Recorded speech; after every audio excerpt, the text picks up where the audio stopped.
నమస్తే. Welcome to Telugu రాజ్యం. ఈరోజు మనతో పాటు ఉన్నారు సీనియర్ జర్నలిస్ట్ భరద్వాజ్ గారు. వారితో మాట్లాడేద్దాం. సార్ నమస్తే. నమస్తే అండి. సార్ అంబటి రాంబాబు అలానే బోండా ఉమ వీళ్ళిద్దరూ ఒక ఫంక్షన్కి హాజరవటం, ముద్రగడకి సంతాపం తెలిపి ఒక సభకు హాజరవటం, తర్వాత టీడీపీ అధినేత నుంచి బోండా ఉమ మీద కొంత వ్యతిరేకత వ్యక్తం అవడం, ఇవన్నీ వార్తలు వచ్చాయి. సో ఈ నేపథ్యంలో ఈ వివాదం కొంత తాజాగా మళ్ళీ రాజుకుంది. సో అంబటి రాంబాబు కావాలనే నా దగ్గరికి వచ్చి కూర్చున్నాడు అంటే కొంత అభ్యంతరకరంగా కూడా మాట్లాడారు, వాడు అని సంబోధిస్తూ రాంబాబుని. దీనికి కౌంటర్గా పేర్నాని నుంచి కూడా కొన్ని విమర్శలు అయితే వస్తున్నాయి. నువ్వు బ్లాక్మెయిల్ చేయదలుచుకున్నావు మీ అధినేతని, అది వర్కౌట్ కాలేదు. నువ్వు మల్లాది విష్ణు లాంటి ఒక సౌమ్యుడి దగ్గరికి వెళ్ళావు, అమాయకుడి దగ్గరికి వెళ్ళి రౌడీజం చేసావు. నువ్వు దేవినేని అవినాష్ ఇంటికి వెళ్ళి చేయగలవా, నువ్వు ఎందుకు చేయలేదు అని ఇట్లాంటి కౌంటర్స్ వచ్చినాయి. సో ఇప్పుడు ఈ వ్యవహారం అంతా కూడా బోండా ఉమ తన కొడుక్కి బెజవాడ మేయర్ పీఠం ఇప్పించుకోవటానికి చేస్తున్న ప్రయత్నంగా ప్రతిపక్షం అభివర్ణిస్తోంది. సో మీకేమనిపిస్తుంది? అంటే రకరకాలు ఉంటాయండి రాజకీయాల్లో. వాళ్ళు అంటే అతను యాక్చువల్గా ఆ రోజు జరిగిందో సంతాప సభ. ఆ సంతాప సభకి ఆ కమ్యూనిటీకి చెందినటువంటి నాయకులు, స్థానికులు చాలామంది హాజరయ్యారు. అంటే ముద్రగడ పద్మనాభం గారి అభిమానులు మాత్రమే కాదు, ఆ కమ్యూనిటీతో ఇంటిగ్రేట్ అయి ఉన్న వాళ్ళు చాలామంది ఆ సభకి వెళ్ళారు. ఈవెన్ పాత రంగ అనుచరులు కూడా వెళ్ళారు అక్కడికి. వెళ్ళారు. కాపునాడు తాలూకా ఇన్ఫ్లుయెన్సు, మళ్ళీ దాని ప్రభావం నిలబెట్టాలి అనే కోరిక ఉన్న వాళ్ళందరూ వెళ్ళారు. దీంతో పాటు కాపు ఓటు బ్యాంకు మీద కన్నున్నటువంటి రాజకీయ నాయకులు కూడా అక్కడే ఉన్నారు. ఎవరి పద్ధతిలో వాళ్ళు ఆ సభని తమ ప్రెజెన్స్ ఉండటం ద్వారా ఆ కమ్యూనిటీ ఓట్ బ్యాంక్ తమకి మిస్ కాకుండా చూసుకోవాలి అనే తపనతో వెళ్ళారు తప్ప ముద్రగడ పద్మనాభం గారితో ఏదో ఒక ఇది ఉండి అయితే కాదు. అంటే కొందరు ఉన్నారు అలా ముద్రగడ పద్మనాభం గారితో ఒక స్నేహము మరొకటో ఉన్నవాళ్ళు ఉన్నారు. కానీ వివిధ రాజకీయ పార్టీల జనాలందరూ అక్కడికి చేరటం వెనకాల ప్రోగ్రాం అయితే ఇదే. ఏది మనం మిస్ అవుతాము, ఈ కమ్యూనిటీ ఓట్ బ్యాంక్ని మనం మిస్ అవ్వకుండా ఉండాలి, మన ప్రజెన్స్ ఇక్కడ రికార్డ్ అవ్వాలి అనే తపనతో వెళ్ళిన వాళ్ళు ఉన్నారు అక్కడ. ఈ తపనతో వెళ్ళిన వాళ్ళకి వేరే పని ఉండదు. వాళ్ళు ఇతరులు ఆ పని మీద వచ్చిన వాళ్ళు ఎవరు అని గమనిస్తూ ఉంటారు. ఈ గమనింపులో నుంచి వచ్చిన వార్తే వీళ్ళిద్దరూ పక్కన కూర్చున్నారు అని. ఎవరిద్దరు? బోండా ఉమ అలాగే అంబటి రాంబాబు. వాళ్ళిద్దరూ పక్కన కూర్చుని ఏదో మాట్లాడుకున్నారు. ఈ మాట్లాడుకోవడం అనేది ఇక్కడ కీలకం. ఈ మాట్లాడుకోవడం అనే దాని వెనకాల చాలా విషయాలు ఉన్నాయి. స్థానిక సంస్థల ఎన్నికలు జరిగే అవకాశం ఉంది అని చెప్తున్నారు. ఒకవేళ అలాంటివి ఏమైనా జరిగితే, రేపు పొద్దున విజయవాడ కార్పొరేషన్ ఎన్నికలు ఏమైనా జరిగితే మేయర్ అభ్యర్థి ఎవరు, అక్కడి నుంచి బేరాలు ఉన్నాయి. అక్కడి నుంచి ఇప్పుడు పేర్నాని గారు అన్నట్టుగా ఒక మినిస్ట్రీ ఇవ్వలేదు అనేదే కాదు, ఇతర సందర్భాలలో కూడా తనకి దక్కవలసినటువంటి న్యాయమైన వాటా దక్కటం లేదు అనే పెయిన్ ఉంది ఆయనకి. ఎవరికి? బోండా ఉమ్మకి. ఉండటం వలన తన అంటే ఆయన అన్నట్టుగా బ్లాక్మెయిల్ కూడా కావచ్చు. బ్లాక్మెయిల్ అనే తన అనుకోని ఉండకపోనవచ్చు. వాళ్ళిద్దరూ కూర్చున్నారు అక్కడ. వెంటనే మార్కెట్లో ఇతన్ని బదనాం చేసేటువంటి బ్యాచ్ అంతా దాన్ని సర్క్యులేట్ చేసింది సోషల్ మీడియాలో. దాంతో అతను మొదట డైలాగు పాజిటివ్గానే వెళ్ళింది. అంటే ఒక సభకు వచ్చినప్పుడు ఎవరెవరో కూర్చుంటారో అందరూ ఇలా నువ్వు నా పార్టీ కాదు కదా, దూరంగా ఉండు, ఇలా అనలేం కదా అన్నట్టుగానే నడిచింది. కానీ నెమ్మదిగా ప్రెజర్ బిల్డ్ అవుతూ వచ్చింది. ఎప్పుడైతే ఈ ప్రెజర్ బిల్డ్ అవుతూ వస్తుందో అతనికి తన పరిస్థితి, అంటే తనకి వెనకాల గొయ్యి తవ్వుతున్నారు అనే భయం వేసింది. ఆ భయం వేసిన తర్వాత తన వినయాన్ని చాటుకోవడం కోసం ఆయన మల్లాది విష్ణు మీదకి వెళ్ళాడు. మల్లాది విష్ణుతో ఘర్షణ పడటం వెనకాల క్లియర్ కట్ ప్రోగ్రాం అదే. అధినేత దృష్టిలో తను ఇప్పటికీ తెలుగుదేశస్తున్నే, తెలుగుదేశం పట్ల తన లాయల్టీలో ఎటువంటి మార్పు లేదు, వైఎస్ఆర్సీపీతో ఏ రకమైనటువంటి లాలూచి పడేటువంటి పరిస్థితిలో నేను లేనని చెప్పుకోవడం కోసమే ఆ దాడి చేశాడు. అది నిజం. ఎందుకు ఈ స్థాయికి వెళ్ళాడు ఆయన అంటే చాలా ఓపెన్గా తన లాయల్టీ రోడ్డు మీదకి పెడుతున్నారు వాళ్ళు. తన వెనకాల ఎవరో గొయ్యి తవ్వుతున్నారు. పేపర్లో వార్తలు రావటం కాదు, దానికంటే ముందే వీళ్ళిద్దరూ పక్కన కూర్చున్నారు, ఏదో మాట్లాడుకుంటున్నారని ఫోటోలు తీసి సోషల్ మీడియాలోకి పుష్ చేశారు.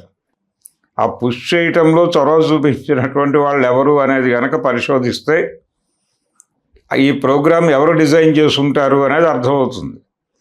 వితిన్ తెలుగుదేశం ఫ్రేమ్లో కూడా బోండా ఉమాని అడ్డుకోవాలి అనే బ్యాచ్ ఉంది.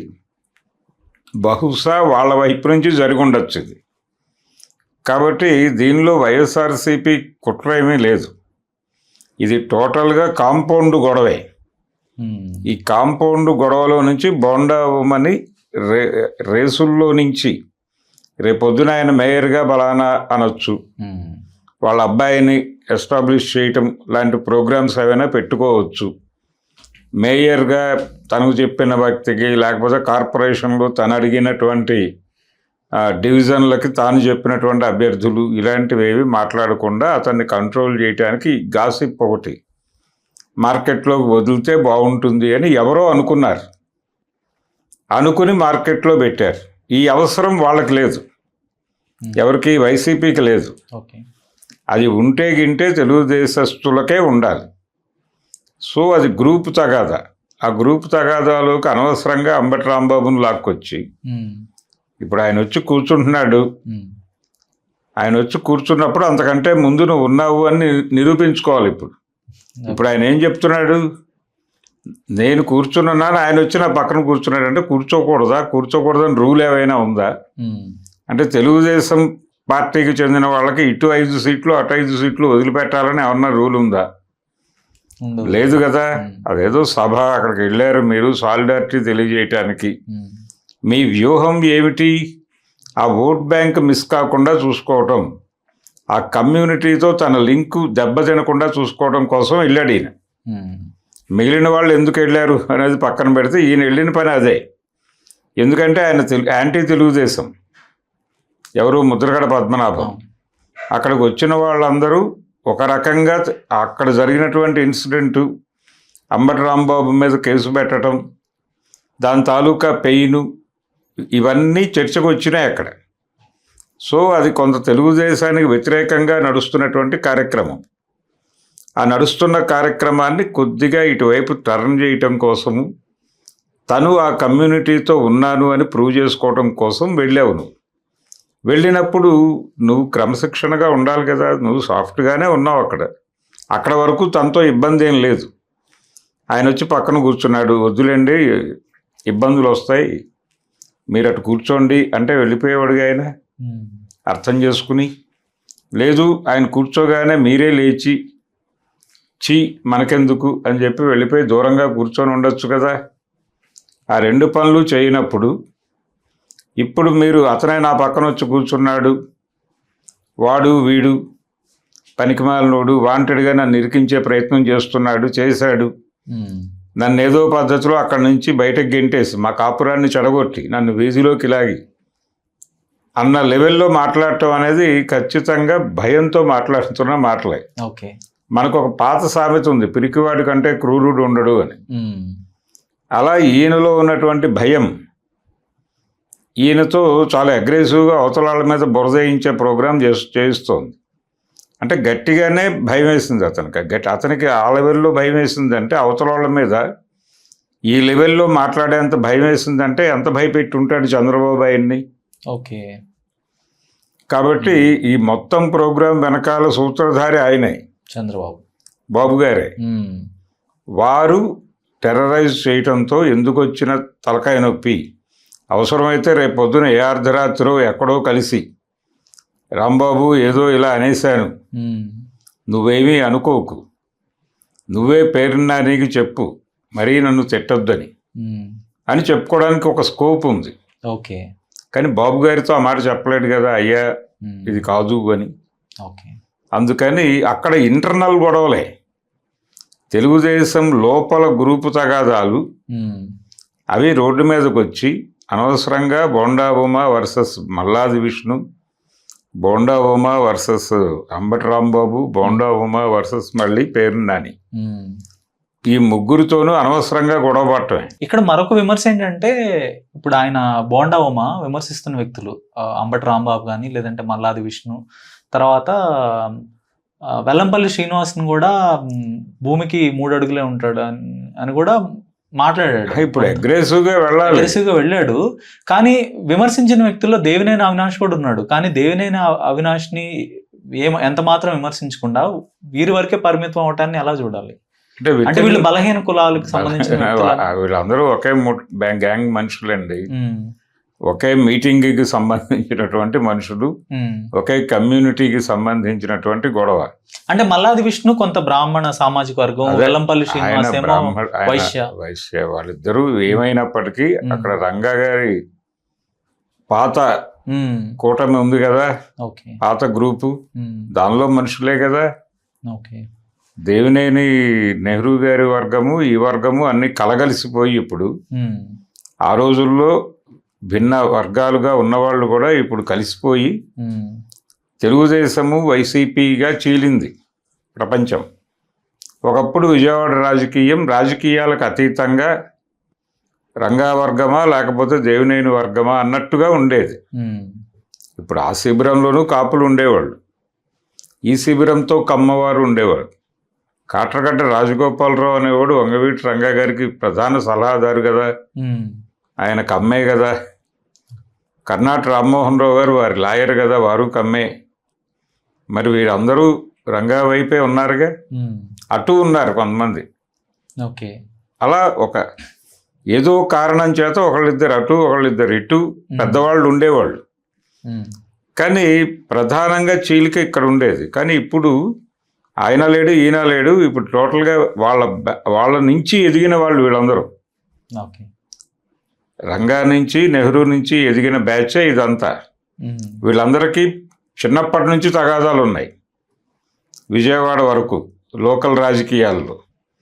కాబట్టి ఎవరి ఎదుగుదలకి వారు, ఎవరి దీనికి వారు అవసరమైతే పక్కవాడిని కిందకు లాగడానికి ఏమాత్రము మొహమాట పడరు.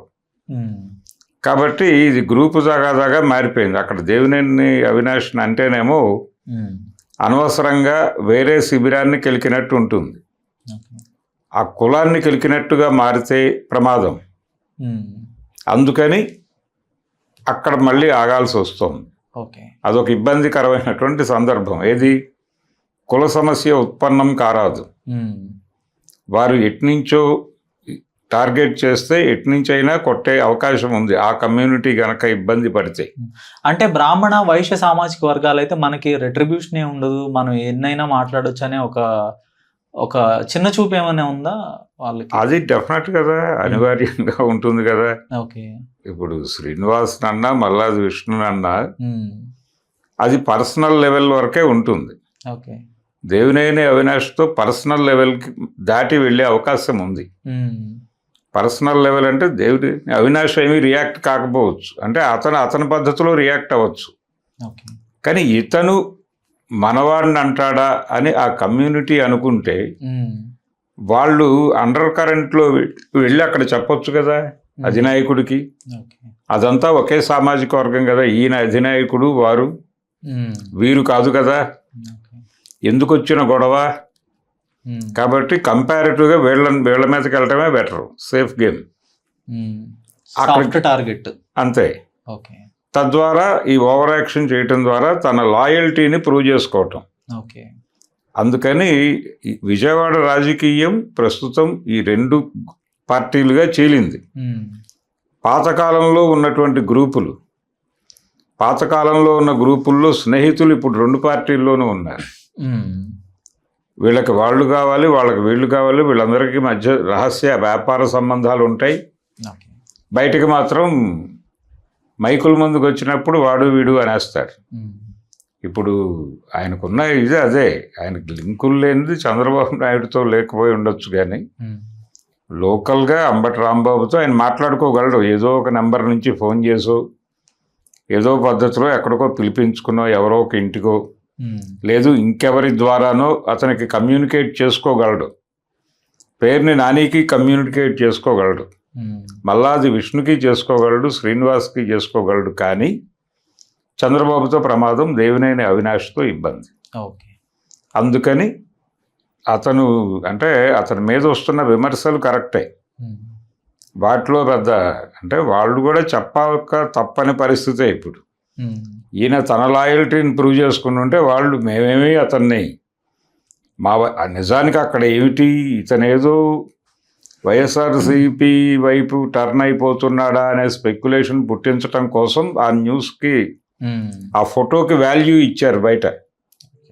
ఎందుకు వెళ్తాడు ఇతను అంటే బ్లాక్మెయిల్ చేసే ప్రయత్నం కూడా చేశాడు వాళ్ళ అధినేతని. ఇప్పుడు అది రివర్స్ అవుతోంది, అధినేత నుంచి తీవ్ర స్థాయిలో ఆగ్రహం వ్యక్తమైంది ఆయన. ఇప్పుడు బ్లాక్మెయిల్ చేసేంత పరిస్థితుల్లో ఉన్నాడని కూడా నేను అనుకోవడం లేదు. ఓకే. ఎందుకంటే వాళ్ళు ఇతను లేకపోయినా సినిమా నడపగల పరిస్థితుల్లోనే ఉంది తెలుగుదేశం పార్టీ. ఓకే. మరొక అంశం సార్, ఇప్పుడు అంబటి రాంబాబుతో కూర్చోవటం మాట్లాడటం కన్నా కూడా ముద్రగడ సంతాప సభకు వెళ్ళటం కూడా అధినేతని కొంత బాధించిందా? ఎందుకంటే బాధించదు. ఓకే. ఎందుకు బాధించదు అంటే అక్కడ మన ప్రజెన్స్ ఉండాలి. అధికారిక లాంఛనాలతో అంత్యక్రియలని వద్దన్నా ఎందుకు వెళ్ళి వాయించి వచ్చారు వాళ్ళు. ఓకే. కాబట్టి మరణంతో మనకు సంబంధం లేదు, అక్కడ మన ప్రజెన్స్ ఉందా లేదా అనేది డిస్కసివ్ పాయింట్గా మారుతుంది రేపు పొద్దున. ఓకే. అందుకని అక్కడ ప్రజెన్స్ ఉండడం తప్పని ఆయన అనుకోడు. ఓకే. ఇది కూడా నిజానికి ఆయన సీరియస్గా పట్టించుకోవాల్సిన అంశం కాదు. అంబటితో మాట్లాడటం కూడా అదేమీ అంత పెద్ద సీరియస్ వ్యవహారం ఏమీ కాదు. ఓకే. కానీ దాని ఆధారంగా ఒక న్యూస్ క్రియేట్ అయింది బయట, దాంతో ఇతనికి భయం మొదలైంది. పైనుంచి కూడా ప్రెజర్ వచ్చి ఉండొచ్చు. ఓపెన్గా రాలా, బయట మాత్రం ప్రచారం చేస్తారు ఈ ఫోటోని అడ్డం పెట్టి. దాంతో ఇతనిలో భయం మొదలైంది. ఇతను బ్లాక్మెయిల్ చేసేంత సినిమా కాదు. ఇన్ని వివాదాల నడుమ ఇప్పుడు తన కొడుక్కి బెజవాడ మేయర్ పీఠాన్ని ఇప్పించుకోగలడా? మరి ఏదో ప్రయత్నం చేసుకోవాలి కదండి రాజకీయంగా ఎదిగించడానికి కొడుకుని. ఇప్పుడు వీళ్ళందరూ కింది స్థాయి నుంచి వచ్చిన వాళ్ళు, వీళ్ళేమి బోర్న్ పొలిటీషియన్స్, డబ్బులున్న వాళ్ళు కాదు. కింది నుంచి ఆ క్యాంపులోను ఈ క్యాంపులోను తిరుగుతూ రకరకాల పనులు చేసుకుంటూ ఎదిగిన బ్యాచ్ ఇదంతా. కాబట్టి వీళ్ళ బ్రాటప్లో ఒక కష్టం ఉంది. ఇప్పుడు వీళ్ళ పిల్లలకి ఆ కష్టం తెలియదు. అందుకని వీళ్ళే కష్టపడి పుష్ చేయాలి వాళ్ళని. వీళ్ళు కష్టపడి నిర్మించుకున్న సినిమా ఇది. ఆ పిల్లలకి ఈ కష్టం పడకూడదని వీళ్ళు అనుకుంటారు. కాబట్టి వీళ్ళు ఏర్పాటు చేసిన పునాది మీద తను ఉండగానే కొడుకుని పుష్ చేస్తే, తను లేకపోతే కొడుకు పుష్ అవుతాడనే కాన్ఫిడెన్స్ ఎవరికీ లేదు. ఎందుకు లేదు అంటే రంగా గారి పిల్లల కథ చూస్తూనే ఉన్నారు వీళ్ళు కళ్ళ ముందు. ఏది ఆయన వెళ్ళిపోయిన తర్వాత ఎప్పటికో ఈ పిల్లలు ఎదుగొచ్చి అప్పుడు రాజకీయాల్లోకి వచ్చి అప్పుడు రంగా ఇమేజ్ను వాడుకోవాలనుకున్న వాళ్ళకి వీళ్ళు వెపన్స్గా మారిపోయి వాళ్ళు వాడుకుని వీళ్ళు వాడుకుని అయ్యారు తప్ప, వాళ్ళంతటా వాళ్ళు ఓన్గా ఒక సినిమా మొదలు పెట్టలేని పరిస్థితికి వెళ్ళిపోయారు కదా. అటువంటి పరిస్థితి తన పిల్లలకి రాకూడదని ఏ పొలిటీషియన్ అయినా అనుకుంటాడు. అనుకోవడానికి కళ్ళ ముందే ఉంది ఉదాహరణ. అందుకని తను ఉండగానే ఏదో ఒక పద్ధతిలో కొడుకుని ఒక పొలిటికల్ పార్టీలో ఒక ప్రామినెంట్ పొజిషన్లో పెట్టేస్తే అక్కడి నుంచి రొటేషన్లోకి వెళ్ళిపోతారు. అందుకని తిప్పలు. ఇప్పుడు అదే అక్కడే డిస్ప్యూట్ వచ్చి ఉండొచ్చు. ఇప్పుడు ఆ కన్ను వేరే వాళ్ళు వేసి ఉండొచ్చు, అక్కడ లోకల్ తెలుగుదేశం వాళ్ళు కదా ఈ వార్తను రోడ్డు మీదకి ఎక్కించింది. ఇప్పుడు అక్కడ ఉన్నటువంటి మీడియాని ఇన్ఫ్లుయెన్స్ చేసేంత పరిస్థితి కూడా ఇతనికి లేదు. కానీ అక్కడే ఉన్న ఇతర తెలుగుదేశం నాయకులు ఇన్ఫ్లుయెన్స్ చేయగలరు. అంటే కేసినేని చిన్నికి అంటే ఎంపీకి ఎమ్మెల్యేకి ఏమన్నా మధ్య వివాదాలు ఉన్నాయి? ఎంపీ మరొక క్యాండిడేట్ని తెచ్చుకునే ప్రయత్నం ఏమైనా జరుగుతుందా అక్కడ? డెఫినెట్గా ఉంటుంది కదా. ఓకే. డెఫినెట్గా ఉంటుంది. నేను అనేది మీడియాని కూడా ఈయన కంట్రోల్ చేయలేడు. ఇప్పుడు ఆంధ్రజ్యోతికో లేకపోతే ఈనాడుకో ఫోన్ చేసి ఈ వార్తను ఆపండి అని చెప్పే పరిస్థితి కాదు కదా. కానీ అవతల వాళ్ళు చేయగలరు.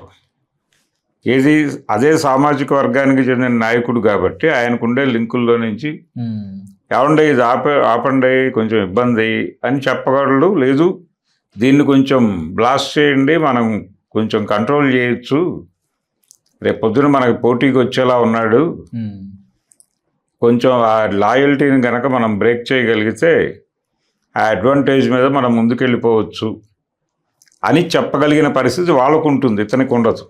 ఓకే. సో ఇతని పరిస్థితిని వెంటనే గుర్తించి అప్రమత్తమై ఇమ్మీడియట్గా తన బాధ్యతగా తన దాడి తాను చేస్తాడు. అతనికి తెలుసు పేరుని నాని వీళ్ళందరూ ఎగబడి తిడతారు తన్ని అని. ఆ తిట్లకి సిద్ధపడి ఆ తిట్లని ఆశిస్తున్నాడు ఇతను. ఆ తిట్లు పడిపోతే మళ్ళీ తను ఇంకో రౌండ్ తిట్టేస్తే అక్కడికి పాప ప్రక్షాళన కార్యక్రమం అవుతుంది. ఇది ఒక రకంగా కాపు సామాజిక వర్గం మీద కమ్మ సామాజిక వర్గం చేస్తున్నటువంటి దాష్టికంగానే చూడొచ్చు. ఓకే. ఏది అతను మామూలుగానే కూర్చున్నాడు, వాళ్ళ మనసుల్లో ఏమీ ఉండే అవకాశం లేదు. అంబటి రాంబాబు మనసులో కానీ బోండా ఉమ్మ మనసులో కానీ ఏదో ఉండే అవకాశం లేదు. తిరిగి వారి అధినేతల మీద గౌరవాలు ఉన్నాయి, అన్నీ ఉన్నాయి, ఏమీ ఇబ్బంది లేదు. దాన్ని అనవసరంగా వార్త చేశారు ఎవరో కావాలని. ఓకే. రేపు పొద్దున్న ఇతనితో ఇబ్బంది వస్తుంది వేరే చోట, అది మేయర్ కావచ్చు. కాబట్టి ఆ ఏరియాలో గండి కొట్టడం కోసం ఎవరో చేసిన ప్రయత్నంలో భాగంగా వీళ్ళల్లో వీళ్ళు కొట్టుకుంటున్నారు ఇప్పుడు.